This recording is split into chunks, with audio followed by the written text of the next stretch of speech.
What's happening, y'all? It's your boy HefÉ 100, world's best reaction channel. Today we let's get it. I'm a singer turned rapper, nigga. In real life, I be trapping, nigga. Before I lose my life, I rap a nigga. Outline in chalk, yellow tape on the case. Yeah, you niggas ain't really bout it. All my niggas no limit, yeah, we bout it. I'ma lay a nigga down if a nigga try me.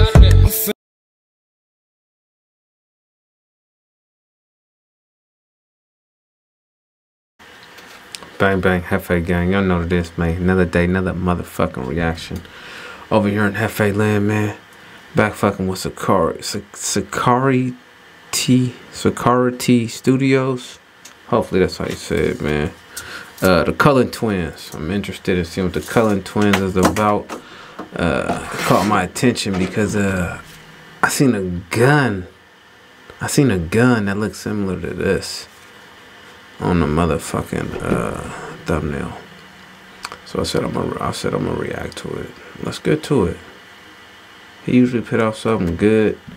I could usually rely on this motherfucking information. It's usually pretty accurate, I'm told. So I like to stay tuned in and locked in over there, man, because when I get over there, like I said, I don't want to come over there and get my motherfucking head busted fucking with the wrong folks. Today, and these stories come from Warrington. Initially, this was going to be a video about a hitman that had disguised himself as a pizza delivery man to attempt to assassinate a gang rival.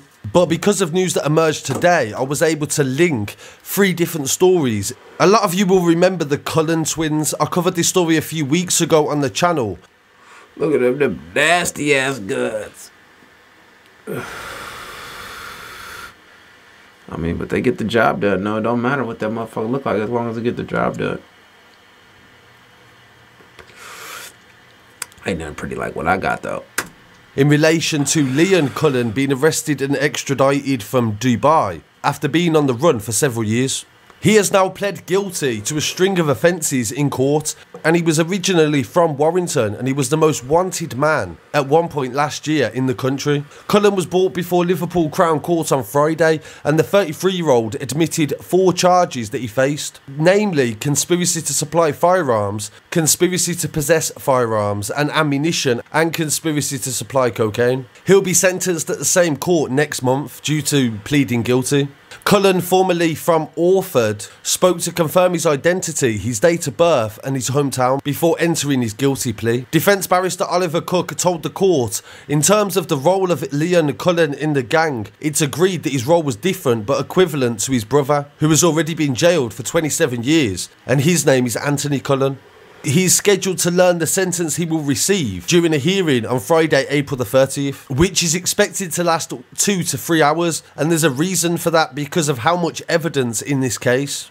Cullen appeared via video link at HMP Manchester, wearing grey jumpers and sporting a beard and dark hair. And when he heard the date of Friday the 13th, he said that he was unlucky. Mr. Cook said, I think Mr. Cullen would prefer the case to be dealt with as soon as possible. They later go on to say in the Warrington Guardian that the Cullen gang was brought down by the police after a series of dawn raids in January of 2018. They found 3 kilos of cocaine, £200,000 in cash, after an 18-month investigation named Operation Samurai. The illicit dealings netted the criminals, they said, £300,000 in profit. Operation Samurai, huh? Motherfucker, some gangsters over there getting it in. They found 3 kilos of cocaine, £200,000 in cash, after an 18-month investigation named Operation Samurai. The illicit dealings netted the criminals, they said, £300,000 in profit a month, as they used firearms to threaten rivals and to $300,000 a month. That ain't a bad gig.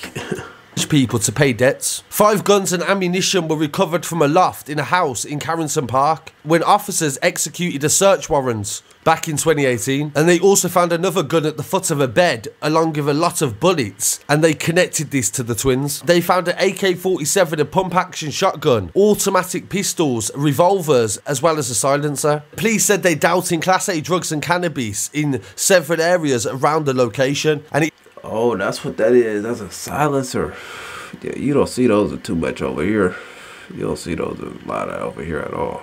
You gotta have like a special permit for that. Believed they had links to the northeast. Other people associated to the twins have been jailed for a total of 185 years, and most of them cases were back in 2019.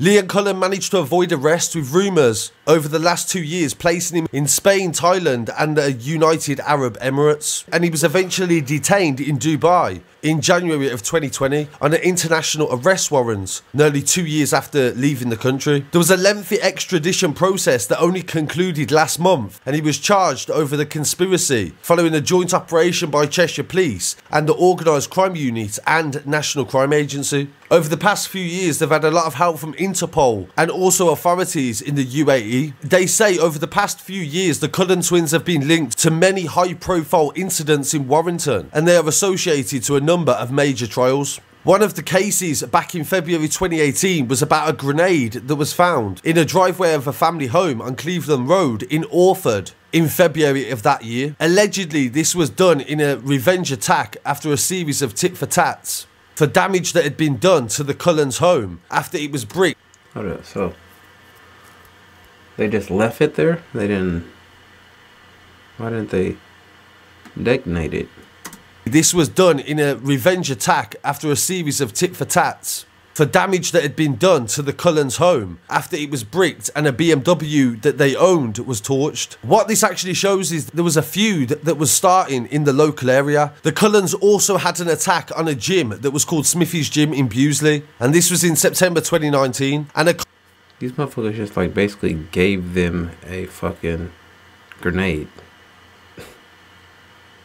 Accomplices were alleged to have fired shots at the front door and windows of a house in Bolton before attempting to frame somebody else. The Luger pistol used in the shooting and a quantity of cocaine were planted in the car of a man who Cullen was in a dispute with after they had both been romantically involved with the same woman. An anonymous tip-off was also made to the police in relation to this. So of course there's no proof that they did that, but that is alleged by the police that they were tactically trying to take out people they didn't like by setting them up for shootings. Most recently, they then go on to say associates were shot and also their dad was shot at in gangland plots, and an innocent man was shot down on Poplar Avenue in Orford again when assailants posed as a delivery driver. Before we talk about the delivery driver attack and the way that it's connected to...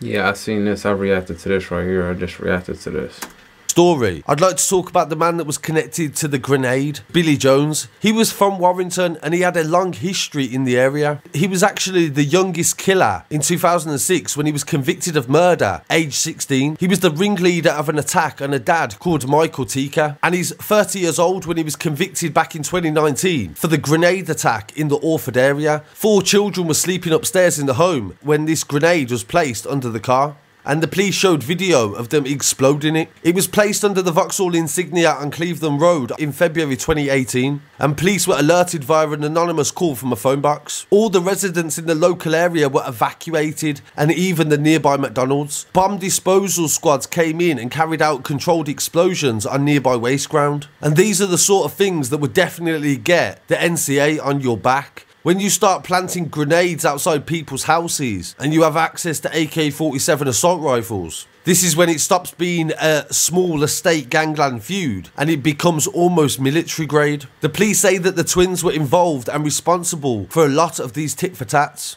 And when they arrested and jailed Jones, they did it on the basis that he did it for them. And in the main story of this video is about the 3 men that were found guilty of the Orford conspiracy to shoot a man, but they shot an innocent man. I can't confirm if this was the father of the boys, but they say that they was trying to shoot the son of the man they actually shot. And police do mention that the Cullen's father was... That's weak, shooting innocent people, man. That ain't nothing cool about shooting nobody innocent. That don't make you tough. Of the boys, but they say that they was trying to shoot the son of the man they actually shot. And police do mention that the Cullen's father was a target at one point. Police have released the footage that showed the moment that Aaron Breverton posed as the pizza delivery guy and walked up to a house on Poplars Avenue in Orford on the 25th of April 2020 and fired 3 shots at a 56-year-old man. One of the bullets left him with life-changing injuries to his leg, and the 24-year-old gunman fled away before turning round and firing further shots at the house. He would then go on to escape in a van with getaway driver Anthony Morris and Lewis Fitzpatrick, and the trio are alleged to have taken out the attack on behalf of a 34-year-old who is suspected of plotting other attacks to shoot rivals. Breverton previously admitted being the gunman, but 25-year-old Fitzpatrick and 23-year-old Morris denied being part of a conspiracy to shoot the victim's stepson, who was not at the address at the time of the attack. On Friday the 12th of March, a jury found Breverton, Fitzpatrick and Morris guilty of conspiracy to cause grievous bodily harm to the 28-year-old stepson following a 3-week trial, even though he wasn't there. Damn, so Aaron Brethren, he told on himself. He said he did it. Is that what he said?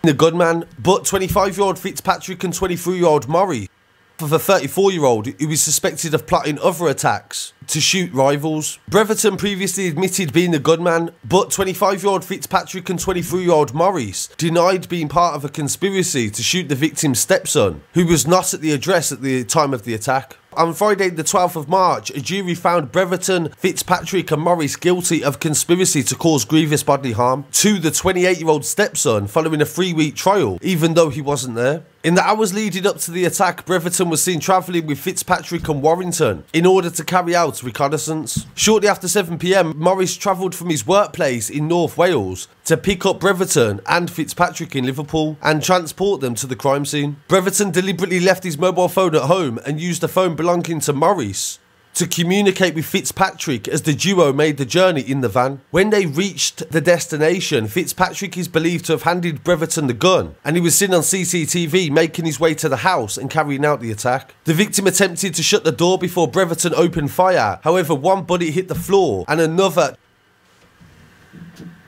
Oh yeah, that's definitely... Oh yeah, that's definitely... Yeah, oh yeah, that's definitely... caliber that is. I can't see though.